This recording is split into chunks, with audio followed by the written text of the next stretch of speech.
nous pour ce club Yves Tréhard. Bonjour Yves. Bonjour. Merci beaucoup d'être avec nous, directeur adjoint de la rédaction du Figaro. Erwan Lestron. Bonjour Erwan. Merci d'être là, directeur conseil à l'Institut de sondage Odoxa. Alex nous a rejoint et Erwan, justement, on va parler de votre baromètre mensuel Odoxa pour Public Sénat et la presse régionale sur la réforme des retraites et ses conséquences sur le quinquennat d'Emmanuel Macron, dont la popularité chute. On verra tout ça et on verra si les Français pensent qu'il va pouvoir continuer à réformer. Se tient aujourd'hui la 10e journée de mobilisation contre la réforme des retraites. Gérald Darmanin a déployé un dispositif de sécurité inédit. Plus de 13 000 policiers et gendarmes à travers tout le territoire. Alors faut-il craindre d'une journée de violence? Vous nous direz ce que vous en pensez. D'abord, on regarde l'actualité dans nos régions. On va voir comment se prépare la mobilisation.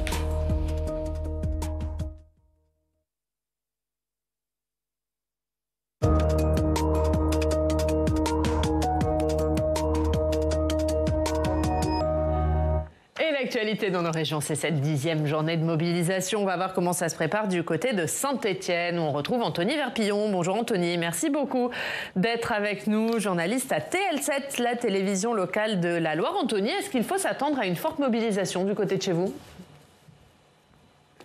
En tout cas, c'est sûr que depuis 2 semaines maintenant et l'adoption de la réforme des retraites, en tout cas le recours au 49.3, ça gagnant.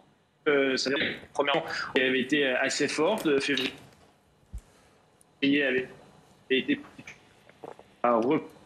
Anthony, on va essayer de rétablir la connexion. On vous entend pas très bien. On va essayer de rétablir la connexion du côté de Saint-Étienne et on vous retrouve très très vite. 10e journée de mobilisation, Yves. 13 000 policiers et gendarmes déployés par Gérald Darmanin. C'est un dispositif de sécurité inédit. Est-ce que ça veut dire que le gouvernement s'attend à une journée de violence? Est-ce que ces journées de mobilisation qui se sont bien passées jusqu'à la 8e sont en train de dériver? Oui, apparemment, mais enfin, faut pas crier avant d'avoir mal. Vous voyez, on va pas dire. Faut déjà que les exactions, les violences se produisent. Donc, faut pas anticiper de façon pessimiste, je dirais. Mais c'est vrai qu'il y a eu une dérive à partir du moment où l'usage du 49.3 a été révélé. Ça a changé un peu la donne. Mais je crois que c'est un faux prétexte, en fait. Parce qu'on a dit, avec le 49.3, les jeunes sont davantage entrés dans le mouvement. Ils ont contesté la forme et la procédure employée par le gouvernement. Certes, mais je crois qu'au-delà de ça, il y a aussi... mais ça, c'est Erwan qui peut le dire aussi. Au-delà de ça, je crois qu'il y a cette colère, cette détestation même du président de la République, qui n'est pas... un phénomène nouveau. On a vu cette détestation contre Nicolas Sarkozy, on l'a vu contre François Hollande, mais elle s'est, je dirais, nourrie, elle s'est alimentée et d'une certaine façon, elle s'est exprimée au fur et à mesure du mouvement. Et c'est ça qui me frappe, moi, c'est de voir qu'on est quand même dans un pays où, certes, on a guillotiné le roi pendant la Révolution, mais finalement, on aime guillotiner ceux qui ont le pouvoir. C'est nécessairement un passage obligé, je dirais. Même le général de Gaulle n'y a pas échappé, d'une certaine façon. C'est-à-dire que on a cette capacité de révolte, cette envie de tout détruire, qui d'ailleurs est assez bien décrite par Michel Vinocq dans la plupart de ses livres, sur... c'est un pays qui est assez incertain, qui est très difficile à appréhender, et un peuple qui est tout le temps révolté, finalement. Et je pense que Emmanuel Macron, il a sa politique, mais c'est quand même assez incroyable de lui dire « Regardez, on est quand même dans un pays où on manifeste avec des pics, et la tête du président de la République, la tête de la première ministre, dans la rue, quoi. C'est absolument incroyable. Erwan. Oui, alors déjà, ce qu'on observe, c'est que le souhait de poursuite du mouvement, des manifestations et des blocages reste très élevé. 67%, on le mesurait avec nos partenaires du Figaro la semaine dernière. C'était même plus 6 points après l'interview d'Emmanuel Macron, qui paradoxalement n'avait pas vraiment désactivé la colère. Et concernant... Qui a renforcé la colère. Voilà, qui a renforcé la colère, qui a fait gagner 6 points au souhait de poursuite du mouvement, qui n'a pas fait dégonfler ce souhait que le mouvement s'arrête. On l'avait vu avec les Gilets jaunes. le souhait que le mouvement s'arrête avait progressé après l'allocution d'Emmanuel Macron. On voit qu'aujourd'hui, cette intervention n'a rien désactivé. Et concernant les violences, c'est assez particulier parce qu'on a 6 Français sur 10 qui nous disent c'est inacceptable, c'est injustifiable, qui condamnent les violences. Mais pour autant, on a une part importante de la population qui nous dit mais c'est logique et c'est de la faute du gouvernement parce que son attitude a été injuste. Et aussi, et ça c'est important, c'est le seul moyen de se faire entendre parce que le mouvement pacifique n'a pas été entendu. Donc il y a une espèce de tolérance de ces débordements qui reste quand même un peu important dans la population. On va voir comment ça va se passer. C'est-à-dire que la violence, elle ne retourne pas l'opinion contre ces mobilisations et contre cette réforme. Dans la mesure où elle est entendue comme le seul moyen de se faire entendre et de faire reculer le gouvernement. Et c'est tout l'enjeu de cette séquence, c'est que l'invisibilisation du mouvement social dans les premiers temps par le gouvernement a donné ce sentiment qu'il faut contester et contester fort pour se faire entendre. Ça reste élevé. Après, l'ampleur des débordements, la présence peut-être plus nombreuse des Black Blocs dans les cortèges peut faire reculer ce sentiment. Mais c'est vrai qu'aujourd'hui, non seulement le souhait que les manifestations perdurent est élevé, mais en plus, ces manifestations qui sont devenues anti-Macron et anti-Macronie plus largement que de contestation de la réforme des retraites. On va retourner à Saint-Etienne, retrouver Anthony Verpillon. Je le rappelle, Anthony, journaliste à TL7, la télévision locale de la Loire. Anthony, vous nous en parliez. Est-ce qu'il faut s'attendre à des fortes mobilisations aujourd'hui du côté de Saint-Etienne ? Oui, je pense qu'il y aura de fortes mobilisations. Alors, c'est toujours difficile d'anticiper, mais en tout cas, comme je vous le disais, depuis l'adoption au 49.3, ça s'est renforcé dans les rues. La dernière manifestation, c'était jeudi.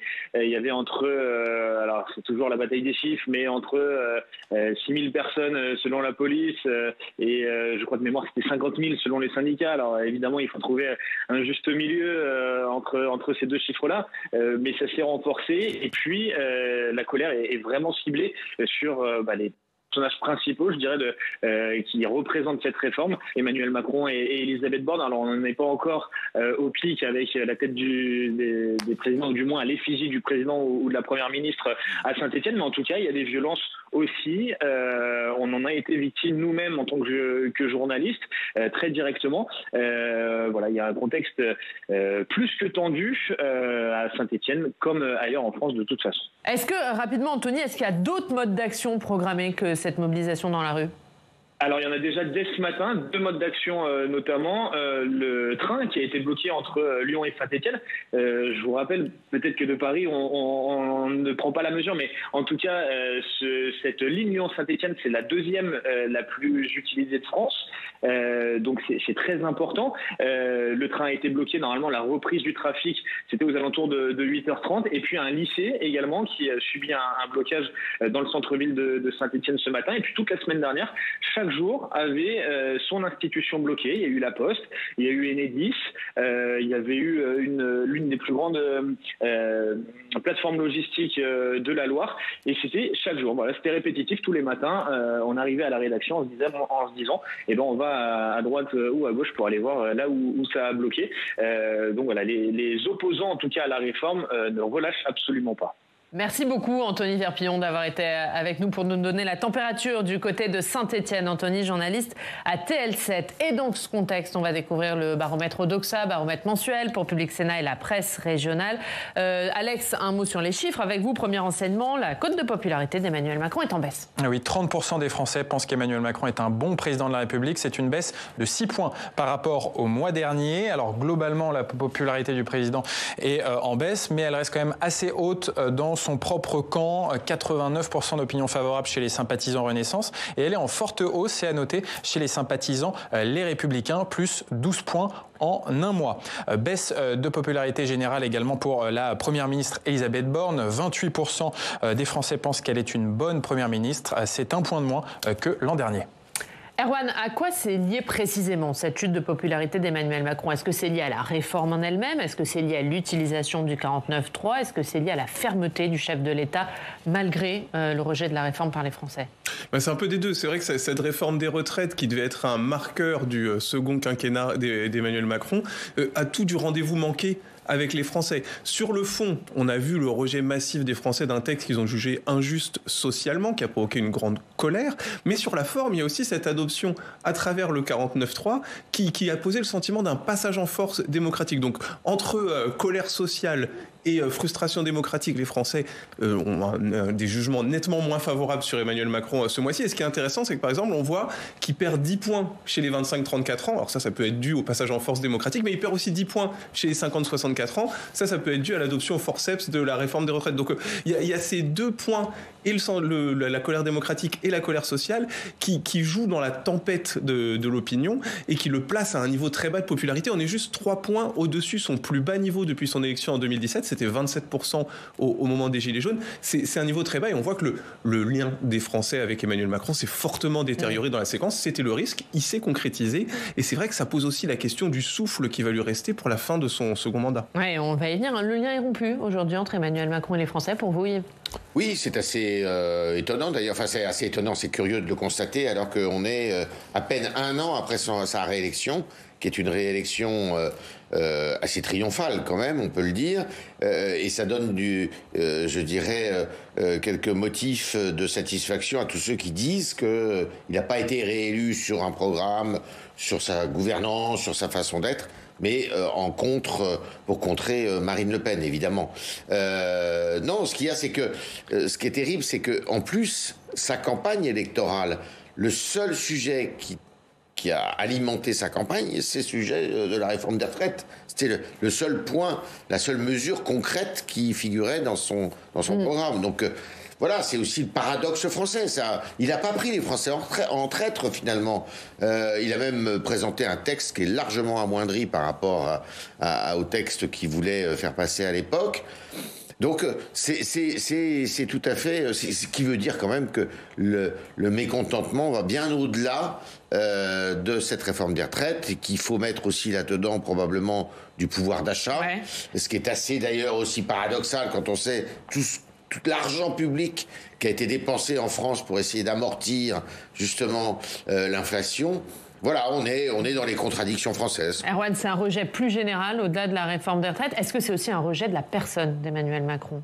Il y a ce point-là, mais il y a vraiment ce sentiment, oui, que les luttes ont convergé en quelque sorte entre ces inquiétudes sur le pouvoir d'achat qui rendent l'avenir incertain. On a vu aussi les enjeux climatiques prendre leur place dans les cortèges contre la réforme des retraites. Donc il y a ce mélange des choses. Et puis Emmanuel Macron, là où ça dessert son image, c'est que ça vient confirmer son étiquette de président des riches qui a du mal à comprendre les préoccupations du quotidien des Français. Donc c'est un élément de preuve par rapport à tous les stéréotypes négatifs qu'il y avait autour du président. Et effectivement, ça vient renforcer le sentiment qu'il y a une distance très forte entre ce qu'il propose et ce que les Français attendent. Et vous avez aussi étudié selon la proximité partisane. Alex donnait les chiffres. Alors évidemment, Emmanuel Macron a une chute de popularité énorme chez les sympathisants de gauche, mais il prend 12 points de popularité chez les Républicains. Quelle lecture vous en faites ? C'est très étonnant. Oui, et puis on est dans une droitisation de son image qui ne résonne plus au sein de la gauche. Puis il y a aussi cette préférence pour l'ordre et le maintien du statu quo qui crée du crédit dans l'électorat de droite. Après, ça reste léger, c'est une augmentation de 12 points et il est à 51%, je crois. Donc ça reste encore léger, mais c'est vrai qu'il y a ce point de conservation des acquis qui séduit l'électorat de droite, effectivement, et son image se droitise un peu. Et évidemment, par contraste aussi avec l'espèce de désordre qui règne chez les Républicains. Il n'y a pas une figure qui se dégage pour justement avoir une parole forte et tout. Donc finalement, la parole forte, d'une certaine façon, c'est Emmanuel Macron. Mais ça veut dire que les sympathisants LR donnent plus raison à la ligne Ciotti-Marlex qu'à la ligne Pradier ? Non, pas nécessairement. Pas forcément. Je sais pas. Ciotti baissait un peu quand il a commencé à soutenir la réforme. Il avait perdu du crédit. Mais il reste par contre nettement plus populaire que Pradier au sein des sympathisants les Républicains. Pradier n'est pas très connu non plus. Il y a peut-être qui émerge en réalité, c'est aussi ça. Un mot sur Elisabeth Borne. Elle chute beaucoup moins qu'Emmanuel Macron. Elle perd 1 point, mais elle reste basse. Ça veut dire quoi ? Qu'elle est moins, pour les Français, elle est moins identifiée à cette réforme, que c'est moins sa responsabilité ?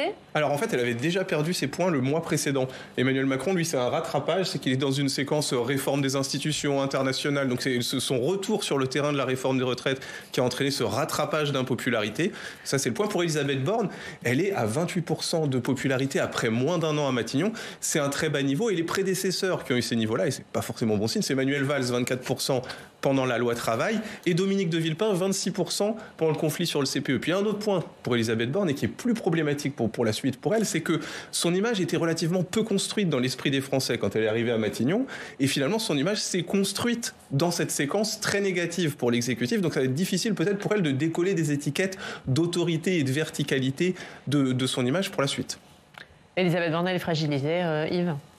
Elle n'a jamais été très très populaire de toute manière, et puis elle a une image qu'elle a du mal, si vous voulez, à faire évoluer. Elle a une image de technicienne, technocrate, extrêmement quasi sévère, enfin un petit peu, je dirais qu'elle a un profil qui n'est pas très empathique non plus, et on voit qu'elle a du mal à le faire évoluer, et je pense que l'image qu'elle a dans la population, de toute manière, c'est une image de technicienne qui vient appliquer une mesure qui a été imposée par le président de la République. Le rapport entre le Premier ministre et la population n'est pas très important finalement. Et je ne pense pas qu'il y ait une détestation de Madame Borne comme il peut y avoir une détestation d'Emmanuel Macron. Madame Borne, elle est là, je dirais, comme collaboratrice d'une certaine façon. Malheureusement, c'est le terme, surtout dans une période de quinquennat du président de la République. Erwan, dans ce baromètre, vous mesurez aussi le palmarès d'adhésion des personnalités politiques. Alors, comme tous les mois, c'est Édouard Philippe qui reste en tête, mais il perd 7 points de popularité. Il pâtit d'appartenir à la majorité ?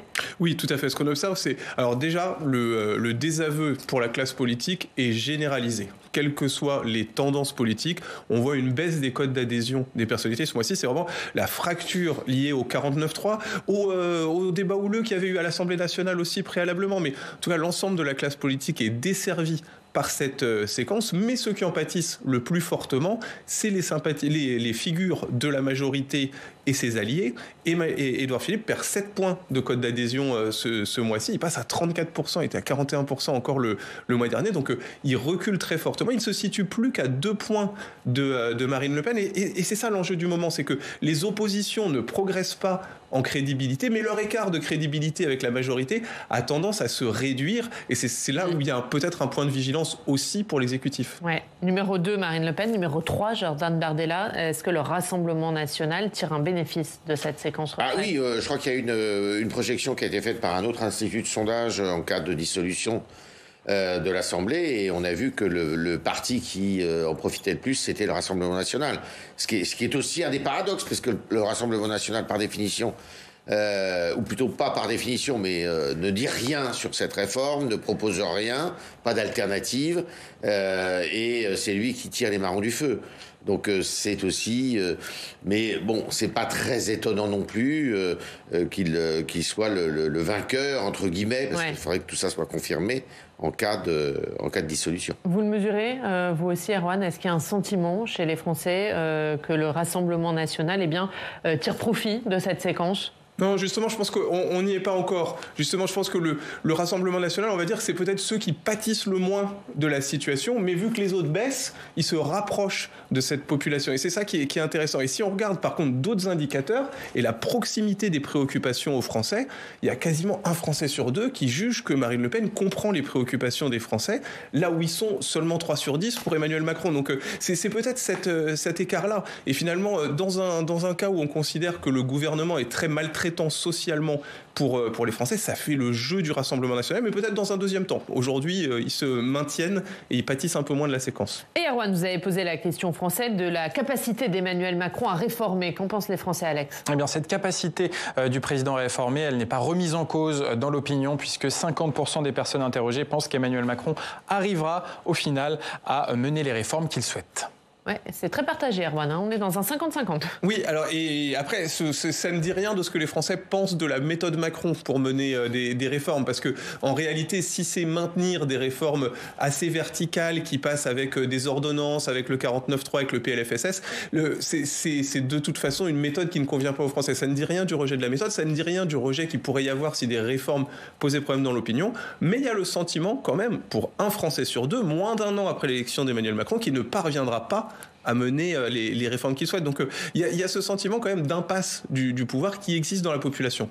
Ça rend la suite du quinquennat difficile, cette réforme de toute manière, oui, ça rend la suite du quinquennat difficile. On savait que cette réforme des retraites serait un marqueur et que si jamais elle peinait à passer et on n'est pas encore au bout du feuilleton, ça compliquerait sérieusement son quinquennat. Simplement, il y a des choses qui sont aussi intéressantes. Regardez, le lundi dernier, la loi sur la relance du nucléaire est passée parce qu'ils ont réussi à trouver un consensus avec les Républicains et avec les communistes.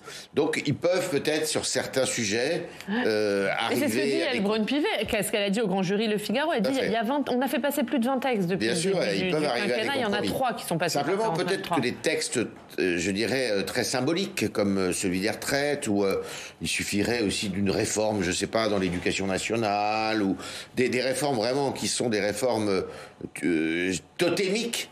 Celles-là, c'est peut-être les plus difficiles, effectivement, parce que c'est là où les confrontations se nouent. Alors effectivement, la majorité présidentielle se targue d'avoir fait adopter au Parlement plus de 20 textes. On peut quand même préciser qu'il y a aussi des textes qui sont des textes de procédure administrative qui ne sont pas très politiques. Et puis, il y a eu des textes importants comme le pouvoir d'achat, où là, c'est difficile de ne pas créer une majorité autour de ce sujet. Il y a eu également le texte pour renforcer les moyens de la police. Donc là, il y avait une certaine aisance à trouver une majorité autour de ces textes. On peut quand même se demander s'il n'y a pas un doute au sein de l'exécutif sur cette capacité à réformer, car ce qu'on retient quand même de l'interview d'Emmanuel Macron, c'est qu'il ne souhaite plus trop réformer avec le Parlement. Il dit on va faire moins de lois, on va passer par du règlement, par du décret, faire des lois plus courtes, saucissonner les lois pour essayer de trouver une majorité à gauche, une majorité à droite. Donc on voit bien qu'Emmanuel Macron croit de moins en moins dans une capacité à réformer avec le Parlement. Ça va être dur, Yves ? Oui, ça va être dur et bien sûr que ça va être dur, ça va être un travail de tous les instants, mais je pense que quand il n'y a pas de majorité absolue, c'est un travail de tous les instants. Moi, je me souviens de la période Rocard, qui était une période plus facile parce que le 49.3, vous pouviez y recourir comme vous vouliez. Et il y avait un conseiller à Matignon qui s'appelait Guy Carcassonne, qui était un très grand juriste et qui arrivait à trouver des compromis autour de textes qui étaient des textes pas simples. Sachez par exemple que la contribution sociale généralisée, la CSG, elle a été adoptée par 49.3. À 5 voix d'écart d'ailleurs, à 5 voix d'écart, la motion de censure, 5 voix d'écart, ce qui vous prouve qu'on n'est pas dans un contexte tout à fait inédit. Un mot, Erwan, puisque Elisabeth Borne a aussi dit qu'elle n'utiliserait plus le 49.3 hors texte budgétaire. Est-ce que ça peut être une réponse attendue par les Français ou pas ? Sur la méthode, oui. Après, il aurait peut-être fallu en parler a priori plutôt qu'à posteriori, parce que là, on est dans l'après-coup et les Français restent quand même très attachés à ce qui s'est passé il y a 15 jours plutôt qu'aujourd'hui. Mais pour Emmanuel Macron, il y a quand même un enjeu, c'est de réendosser son habit de réformateur dynamique. C'était un des fondements de son image positive auprès de son socle électoral. Et c'est vrai que cette image de réformateur, elle est fortement abîmée. Et ce qui passait pour une volonté de décloisonner la France, de rendre la France plus compétitive en 2017, c'est vu aujourd'hui comme de l'autorité, de la verticalité et des décisions qui sont prises vraiment quasi tout seul ou en petit comité. C'est ça peut-être, c'est là-dessus dans la méthode qu'il y a des choses à faire évoluer, je pense. On va voir la suite de votre sondage, Erwan, avec les solutions, la réponse à apporter à cette crise pour les Français. Eh bien, la première réponse tient en un mot, Oriane, la dissolution de l'Assemblée nationale. On renvoie les citoyens aux urnes et on voit ce qui se passe. Eh bien, 61% des Français y sont favorables, 38% sont contre, 1% ne se prononcent pas. Et puis, l'autre réponse à apporter selon les Français, c'est le référendum, avec le fameux RIP, le référendum d'initiative partagée, qui est lancé actuellement par les parlementaires de gauche. Alors, lancé par les parlementaires de gauche pour annuler le report de l'âge de départ à la retraite. Alors, on le précise, il y a plusieurs étapes à franchir avant de pouvoir organiser ce référendum sur les retraites. Première étape, il faut qu'au moins 185 parlementaires signent une proposition de loi en faveur de ce référendum. Alors ça, c'est fait, les signatures sont là. Le Conseil constitutionnel est en train d'examiner le texte. Deuxième étape, plus difficile, ce référendum doit être soutenu par 4,9 millions de signatures citoyennes. Les parlementaires de gauche auront 9 mois pour recueillir ces signatures. Et si ces signatures sont au rendez-vous, eh bien, le président de la République aura alors 6 mois pour organiser ce référendum, sauf si le Parlement examine cette proposition de loi en faveur du RIP. Et là, ça mettrait un terme à la procédure. Alors, en tout cas, ce que dit le baromètre Odoxa, c'est que les Français sont favorables à ce référendum d'initiative partagée. 71% espèrent qu'il va avoir lieu. S'il a lieu, 75% y participeront et 67% voteront pour l'annulation du report de l'âge de départ à la retraite. Voilà, dissolution et RIP, ce sont les deux solutions prônées par les Français dans votre sondage, Erwan. Voilà, en tout cas, on voit que majoritairement, les Français ne veulent pas de statu quo. Ils veulent qu'il se passe quelque chose pour mettre fin à cette situation d'impasse. 61% favorables à la dissolution pour deux raisons. Parce qu'il y a des forces politiques qui voient leur intérêt, qui pourraient voir leur groupe parlementaire progresser et prendre de l'ampleur. Mais aussi parce que, dans l'opinion, il y a une mauvaise image de la législature actuelle. Les débats à l'Assemblée sur les retraites ont laissé le sentiment de députés qui ne se comportent pas comme ils devraient. Donc, il y a ce point-là. Il y a un regard négatif sur la législature actuelle et aussi l'éventualité de faire grossir son groupe parlementaire. Sur le référendum, c'est intéressant parce que ça montre que finalement, il y a un gros enjeu de légitimité. On l'a vu d'ailleurs au début des prises de parole d'Emmanuel Macron sur le texte, c'est de dire la réforme est légitime parce que j'ai été élu et ayant été élu, mon programme est légitimé. Et il y a ce sentiment des Français qui est de dire ce qui est légitime, c'est de défendre nos doléances. Donc finalement, cet outil de légitimation et de démocratie directe, ça recueille un intérêt très important dans la population. On voit d'ailleurs que les gens qui voteraient très majoritairement en faveur de l'annulation du report de l'âge de départ. Après, pour ces outils-là, pour qu'ils soient puissants, finalement, parce que si on votait pour l'annulation du report de l'âge légal de départ, on repartirait à zéro. Là où un référendum pourrait être intéressant, c'est s'il faisait choisir aux Français des options entre l'augmentation des cotisations, entre l'allongement de la durée de travail. Si finalement, il y avait un grand moment de débat national en amont de ce référendum pour choisir des options, et là, l'outil de démocratie directe serait puissant. Il viendrait peut-être compléter la démocratie représentative qui est très critiquée parce qu'il y a peu de démocratie qui est donnée aux Français aujourd'hui entre les deux élections présidentielles. Ça peut être la sortie ? Non, je pense que c'est la sortie pour le président de la République. S'il fait ou l'un ou l'autre, il est évidemment renvoyé à ses chers études. C'est sortie de route pour lui. C'est sortie de route pour lui, parce que vous savez très bien qu'en France, on ne répond pas à la question du référendum, mais à celui qui la pose. Et là, plus que jamais, compte tenu de ce qu'on vient de dire précédemment, le référendum, moi, c'est pas un outil que je trouve extrêmement utile dans une démocratie, parce que je pense que c'est la dérive à beaucoup de démagogie et ça enflamme le pays de façon tout à fait inutile. Et puis, pour ce qui est de la dissolution, il est sûr qu'il se fait harakiri, puisque la dissolution, les sondages le montrent, ça réduira la majorité du président de la République, quitte d'ailleurs à la faire disparaître. Mais c'est ça qui est intéressant dans une dissolution, c'est qu'on ne voit pas très bien l'alternative. Parce que même si le Rassemblement national connaît une poussée, est-ce qu'il sera en mesure d'avoir une majorité ? Je pense que les majorités sont introuvables en ce moment pour les uns et pour les autres. Et donc la dissolution serait extrêmement dangereuse et fragiliserait d'une certaine façon encore un peu plus le paysage politique que nous avons. Donc l'un ou l'autre des outils nous emmènerait, à mon avis, alors qu'on est dans une période qui s'annonce difficile sur le plan économique, avec une instabilité financière qui me paraît à redouter, avec un chômage qui s'annonce, parce que je ne sais pas si vous avez vu, mais il y a des très mauvaises nouvelles de ce point de vue à l'horizon. Si en plus on est dans une instabilité politique, la France va au-devant de jours difficiles. Ça veut dire, Erwan, qu'Emmanuel Macron, il est un peu coincé sur cette sortie de crise ?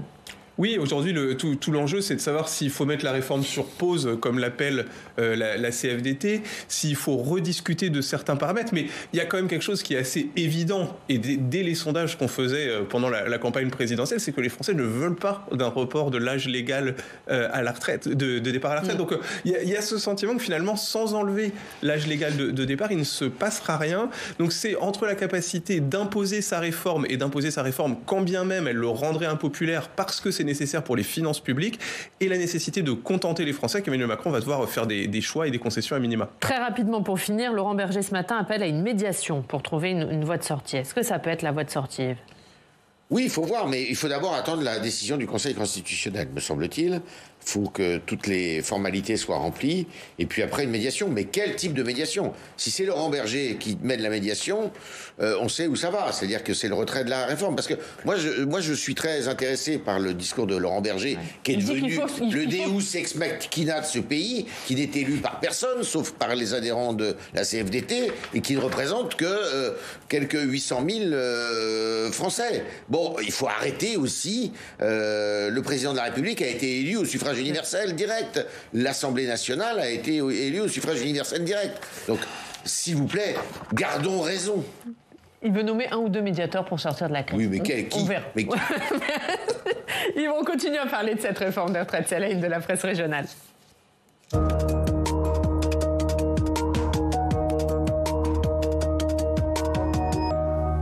Alex, évidemment, la une de la presse régionale, cette 10e journée de mobilisation. Et oui, colère force 10 à la une du journal Sud-Ouest aujourd'hui, un 10e acte sous haute tension à la une de l'Est éclair, un mardi à haut risque, titre le journal La Dépêche du Midi, alors que les autorités redoutent de nouvelles violences en marge des cortèges de manifestants. Pour faire face aux Black Blocs, le ministère de l'Intérieur a prévu un dispositif de sécurité dit inédit. 13 000 policiers et gendarmes sont mobilisés dans tout le pays. Un enjeu sécuritaire important, notamment dans certaines villes, après les débordements de jeudi. C'est le cas à Lyon, c'est à la une du Progrès de Lyon. C'est le cas aussi à Nantes. Nantes redoute le pire à la une de Presse Océan et notamment les commerçants nantais. Une nouvelle journée de grève et de lassitude qui commence à gagner les usagers du service public. Oui, c'est à la une du journal L'Union. Écoles fermées, trains supprimés, commerce au ralenti. La désorganisation du pays commence à peser sur les Français, même sur ceux qui soutiennent le mouvement contre la réforme des retraites. Juliette, une mère de 3 enfants, habitante de Reims, elle explique dans les colonnes de l'Union, je la cite, tous les parents savent gérer une journée d'absence d'un professeur, une journée de grève, mais le plus éprouvant dans cette situation, c'est que ça fait 2 mois que ça dure. Alors oui, les grèves durent, mais il n'y a pas vraiment de grève générale. La France n'est pas à l'arrêt et le journal Paris-Normandie essaie d'expliquer pourquoi ces grèves générales ne prennent pas. Pour Stéphane Sirot, le spécialiste des conflits sociaux, l'une des raisons est que les syndicats ne sont pas implantés dans tous les secteurs de l'économie, dans toutes les entreprises. Et puis le blocage total du pays, contrairement à certaines déclarations de responsables syndicaux, ce n'est pas forcément dans l'intérêt d'une union intersyndicale qui ne veut pas se mettre l'opinion à dos. Et Alex, pour l'instant, Emmanuel Macron ne parvient pas à calmer la colère contre sa réforme des retraites. Et oui, le pari d'Emmanuel Macron à l'épreuve de la rue, c'est à la une du Dauphiné libéré aujourd'hui. Le président de la République qui veut jouer l'apaisement avec les syndicats, mais qui reste inflexible sur sa réforme. Un président dans l'impasse, estime le journal La Provence. Emmanuel Macron qui a demandé à sa première ministre d'élargir une majorité présidentielle qui s'est montrée trop faible pour voter cette réforme des retraites. Les oppositions n'ont pas l'intention de bouger. Aucune porte de sortie de crise pour l'instant ne se dessine pour Emmanuel Macron. Merci Alex. Et c'est la une du Figaro. Elisabeth Borne en quête d'une majorité introuvable. C'est un peu le cas. C'est à lire ce matin dans le Figaro. Merci beaucoup. Merci. Merci Erwan Lestron. On rappelle votre sondage Odoxa pour Public Sénat et la presse régionale sur la capacité d'Emmanuel Macron à réformer sa cote de popularité. Bref, l'après-réforme des retraites. Merci beaucoup Erwan d'être venu nous le présenter. Merci Alex. On se retrouve demain.